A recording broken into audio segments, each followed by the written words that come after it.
वो भोसड़ी वाले तिरंगे का अपमान की बात करने लगे हैं आज। ये जो भारतीय जनता पार्टी की जो ट्रोल सेना है, उनको भगवे झंडे से आपत्ति है क्या?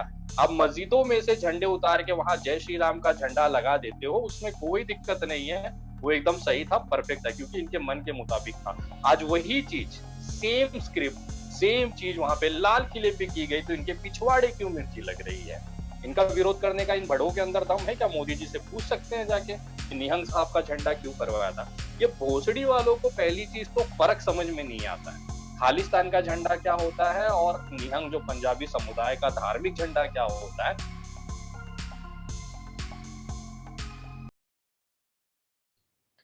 पल पल न्यूज से मैं हूं आपके साथ नदीम अकरम। 26 जनवरी का दिन ट्रैक्टर रैली किसानों की तरफ से निकाली गई और ट्रैक्टर रैली को देख करके जो मोदी सरकार के हाथ पांव फूले हैं। टिकरी बॉर्डर से तस्वीरें देखने को मिली, सिंधु बॉर्डर से तस्वीरें देखने को मिली, गाजीपुर बॉर्डर से भी यही तस्वीरें आई। पर इस बीच दुर्भाग्य की बात यह रही कि एक किसान मौत की आगोश में सो गया। 150 से ज्यादा किसानों की जान जा चुकी है और सरकार इस गहरी नींद में सोई हुई है कि कुछ सुनने और समझने की शक्ति ही खो चुकी है। इसी पर हमसे बात करने के लिए आज विनय दुबे जी मुंबई से मौजूद हैं। विनय जी, आज के जो इंसिडेंट देखते हैं, पहले आपने रैली की इजाजत दे दी, फिर रोकने की कोशिश क्यों की गई है किसानों को आज?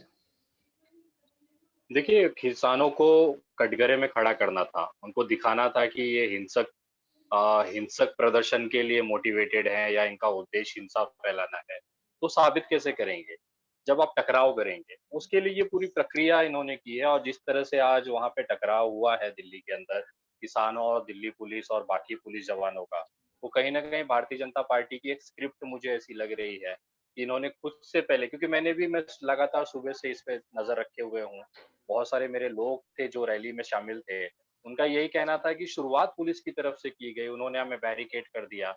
जो रूट हमें दिया गया था, आईटीओ जाना था, आईटीओ से यू टर्न लेके हमें बाहर निकल जाना था, तो हमें यू टर्न नहीं लेने दिया जा रहा था, वहां पे उन्होंने बैरिकेड लगा दी गई थी और पीछे बहुत सारी गाड़ियां थी, तो हम कैसे रिवर्स करते? तो उसी को चीज को लेके टकराव था। और ये दिल्ली पुलिस जो है अमित शाह जी के नेतृत्व में है, तो कहीं ना कहीं ये उनका पहले से फिक्स था। और जो बाकी का जो काम था, इनको अपराधी दिखाना, इनको दंगाई दिखाना, इनको हिंसक दिखाना, वो गोदी मीडिया कर ही रही है। लगातार दोपहर से उनको कटघरे में खड़ा कर दिया है और पूरे देश के अंदर एक माहौल खड़ा कर दिया गया कि देखिए ये किसान नहीं है, ये हिंसक है, ये खालिस्तानी है, ये हिंसा करना चाहते हैं।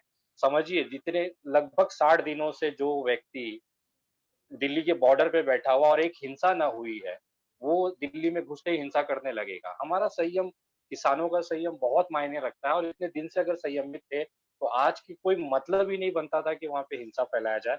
लेकिन जब सामने से लाठियाँ चली हैं, तो उसका जवाब, मुकर्रर जवाब दि दिया गया है। और मैं सलाम करता हूँ किसानों को, जो इतनी लाठियाँ खाने के बावजूद भी उस तरह से प्रतिक्रिया नहीं दी या संयमित तरीके से उन्होंने अपना रिएक्शन दिया, उसके लिए मैं धन्यवाद करना चाहूँगा।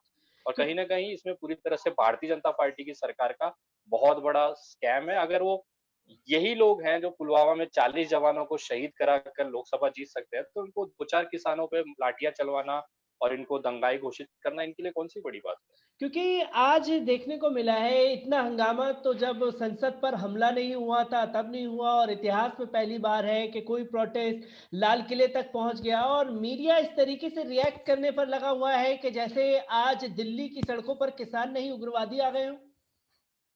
देखिए, मीडिया का तो काम है ना, उनको दलाली चाहिए। वो जब तक भड़वागिरी नहीं करेंगे, दल्लागिरी नहीं करेंगे, तब तक उनका रोटी-रोज़ी कैसे चलेगा, उनका पेट कैसे पलेगा?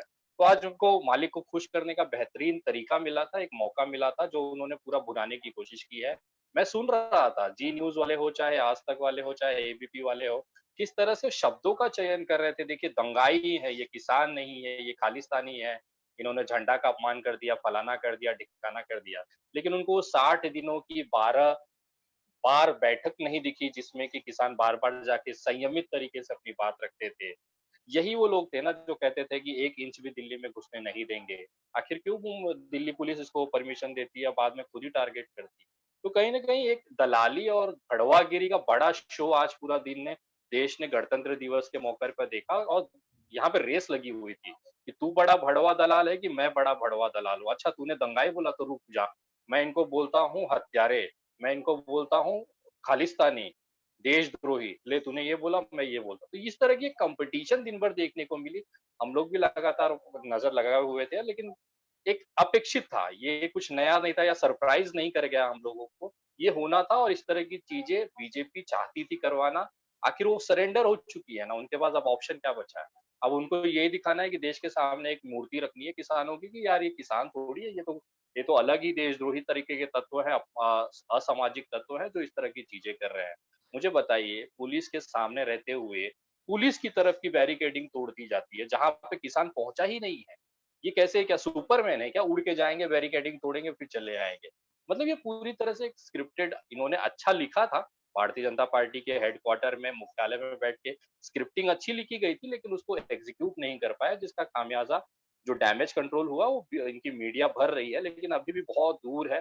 देश की जनता समझ रही है कि क्या हुआ है, क्या नहीं हुआ है। विनय जी, मैं एक सवाल लेना चाहूँगा क्योंकि आज झंडे लगाने को लेकर के बात चल रही है, खालसा का झंडा लगा दिया गया, उसे खालिस्तानी झंडा बता दिया, ठीक है? और फिर ये बताया गया कि जो लाल किले पर झंडा लहरा रहा है, उसे किसानों ने उतार करके फेंक दिया, उसका अपमान कर दिया, फिर उसकी तस्वीरें आईं और जो किसान की मौत हुई, उसके हाथ पर जो बैंड है, उसका नाम लिखा हुआ है, उसे उन्होंने खालिस्तानी बता दिया। तो किस तरीके से देखते हैं अगर झंडा लगाना उग्रवादी घटना है, आतंकवादी घटना है। हमने दिल्ली दंगे के दौरान देखा था किस तरीके से मस्जिदों पर झंडे लहराए गए, हमने महाराष्ट्र में ये देखा कि किस तरीके से झंडे लहराए गए। तब जब आप सोशल मीडिया से और हम लोग बैठ कर के इसे भगवा आतंकवाद या उग्रवादी घटना करार देते थे, तो आज ये उस चीज़ को डिनाय करके अगर ये आतंकवाद है, तो उसके बारे में क्यों नहीं बोलते हुए नज़र आते? देखिए, सबसे पहली बात तो मैं ट्विटर पे था, ट्विटर पे देख रहा था, ट्रेंड चल रहा था। तिरंगे का अपमान। वो कौन और ये आवाज़ कौन उठा रहे हैं? वो भोसड़ी वाले, वो गंडवे जो 70 सालों तक अपने मुख्यालय पे भारतीय झंडा नहीं, तिरंगा नहीं लहराया, जिन्होंने अपना आरएसएस का झंडा लहराया, वो भोसड़ी वाले तिरंगे का अपमान की बात करने लगे हैं आज। देख रहा था मैं ट्विटर पे, जिन्होंने कभी ज़िंदगी में, आपने देखा होगा कल ही एक कोई हिंदू ऑर्गेनाइजेशन ने काला दिवस मनाया संविधान का। वो उनको मेरठ के अंदर कहीं पे ये हुआ है, काला दिवस मनाया गया 26 जनवरी को लेके, बाकायदा राष्ट्रपति को पत्र लिखा गया, वो इन भोसड़ी वालों को ना अपमान नहीं लगेगा। और रही बात आज जो लाल किले पे हुई है, वहाँ पे बाकायदा हमारा जो भारतीय तिरंगा है, वो आन-बान शान के साथ लहरा रहा था और वहाँ पे जो उन्होंने पंजाबी जो सरदारों ने जो वहाँ पे झंडा लगाया, उसे निहंग साहब कहते हैं, जो कि खालसा जो धर्म है उनका, उसके धर्म का एक प्रतीक चिन्ह है। और यही झंडा मोदी जी ने फहराया था, तो अगर ये खालिस्तानियों का झंडा है, तो फिर मोदी जी भी तो खालिस्तानी हुए। इनका विरोध करने का इन बड़ों के अंदर दम है क्या? मोदी जी से पूछ सकते हैं जाके कि निहंग साहब का झंडा क्यों फहराया था?